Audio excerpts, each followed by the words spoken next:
एक most common infection जिसके बारे में बात करना बेहद ज़रूरी है, और वो डेली लाइफ में देखने को भी बहुत ज़्यादा मिलता है, लेकिन एज सच वो कोई सीरियस मॉर्टेलिटी या कोई सीरियस कॉम्प्लिकेशन काज नहीं कर रहा होता, लेकिन वो बहुत ज़्यादा पाया जाता है।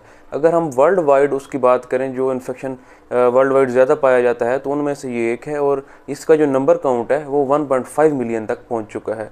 अब वो इन्फेक्शन लिवर को टारगेट कर रहा होता है। हेपेटाइटिस ए वायरस होता है जो लिवर को इन्वॉल्व कर रहा होता है, और ये एक वायरल इन्फेक्शन है।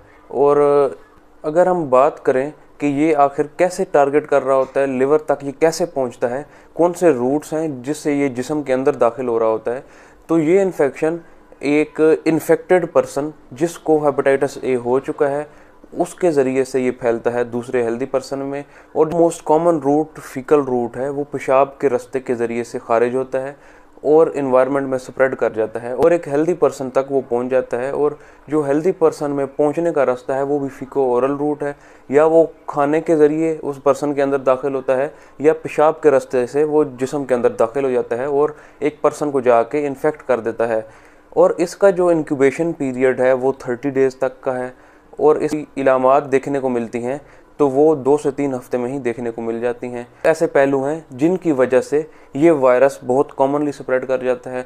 उसमें जो नंबर 1 रीज़न है वो है पुअर हाइजीन, लो सोशो इकोनॉमिक स्टेटस, और इसके साथ कंटामिनेटेड फूड का कंजम्पशन। ऐसी फूड्स जो कि पुअर सेंट्री मेयर्स को मद्देनज़र रखे हुए बनाई जाती हैं, जिसमें सेंट्री मेयर्स को कंप्रोमाइज़ किया जाता है, तो ऐसी फूड्स, ऐसी ईटिंग आइटम्स एक बहुत कॉमन सोर्स है इस वायरस का। इसके अलावा अगर जो सीवरेज का पानी है, वो जो पीने वाला पानी है, अगर वो उसके साथ मिक्स हुआ हो किसी ज़रिए से, तो इस वजह से भी ये वायरस पर्सन को इफ़ेक्ट कर रहा होता है।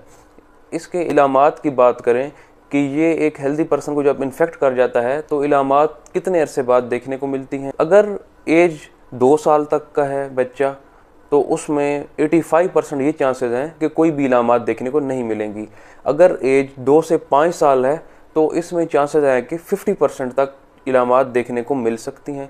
अगर 5 साल से ज़्यादा उम्र है और 8 साल तक है उम्र, तो इसमें यही होता है कि मैक्सिमम जो सिम्टम्स होती हैं वो देखने को मिलती हैं। अगर इलामात की बात करें, क्या क्या इलामात देखने को मिलती हैं, तो उनमें ये है, सबसे पहले है जिस्म में ज़्यादा थकावट का महसूस होना, फटीग महसूस होना। उसके अलावा जिस्म में बुखार जैसी कैफियत का महसूस होना, ये मोस्टली लो ग्रेड फीवर की कैटेगरी में। जिस्म में क्रैम्प्स महसूस होना और एब्डोमिनल पेन महसूस होना। अगर स्पेसिफिकली बात की जाए तो जो राइट साइड होती है एब्डोमेन की, वहाँ ज़्यादा पेन देखने को मिलती है। जब हेपेटाइटिस ए का इन्फेक्शन होता है तो इसमें जो बिलिरुबिन का लेवल है वो भी रेज्ड हुआ होता है, तो जो जॉन्डिस के सिम्टम्स हैं वो देखने को मिल रहे होते हैं। तो जॉन्डिस का सिम्टम्स सबसे पहले आंखों में देखने को मिलता है, आंखों का पीलापन ये देखने को मिल रहा होता है। उसके अलावा जो पेशाब का रंग होता है वो पीला हो जाता है, और ये जो जॉन्डिस की इलामात होती हैं ये 10 दिन के अंदर सेटल हो जाती हैं, और जो कंप्लीट इन्फेक्शन होता है वो 2 से 3 हफ्ते में जाकर ठीक होता है। अगर लैब्स की बात की जाए तो serum ALT, serum AST raised हो जाता है, बिलिरुबिन का लेवल भी रेज्ड हुआ होता है, और जो IgG और IgM एंटीबॉडीज़ हैं जो कि स्पेसिफाई कर रही होती हैं हेपेटाइटिस ए इन्फेक्शन को, तो अगर हम देखें IgM का लेवल अगर वो रेज्ड है तो इसका मतलब है कि अभी एक्यूट एपिसोड्स है इन्फेक्शन की, वो जिस्म के अंदर मौजूद है। अगर IgG का लेवल रेज्ड हुआ होता है तो इसका मतलब है कि पर्सन इन्फेक्शन से रिकवर कर चुका है, और ये भी होता है कि उसमें इम्यूनिटी डेवलप हो चुकी है। तो अगर लैब्स की बात करें तो वो 9 हफ्ते तक डिस्टर्ब रहती हैं, लेकिन क्लिनिकली जो इन्फेक्शन है वो 3 हफ्ते तक ठीक हो चुका होता है। अगर हम इसकी बात करें कि इसको इन्फेक्शन को मैनेज कैसे किया जाता है, कौन कौन से ट्रीटमेंट ऑप्शन हमारे पास अवेलेबल हैं, तो इसका ट्रीटमेंट मोस्टली सिम्टोमेटिक ही। अगर पेन ज़्यादा देखने को मिल रही होती है तो हम पेन किलर्स दे देते हैं, जिनका हेपेटिक क्लियरेंस नहीं, जिनका रीनल क्लियरेंस होता है ड्रग्स का, उनको हम प्रेफर कर रहे होते हैं। इसके अलावा कुछ एंटीऑक्सीडेंट्स हम रिकमेंड करते हैं। उसके अलावा जो ब्रांच चेन अमीनो एसिड्स हैं वो हम देते हैं, क्योंकि जो ब्रांच चेन अमीनो एसिड्स हैं उनका क्लियरेंस वैसे भी जो जिस्म के मसल्स हैं, जिस्म के जो पट्टे हैं वहाँ से हो रहा होता है, तो लिवर को थोड़ा एक किस्म का रेस्ट मिल जाता है और जो प्रोटीन रिक्वायरमेंट है वो भी पूरी हो जाती है।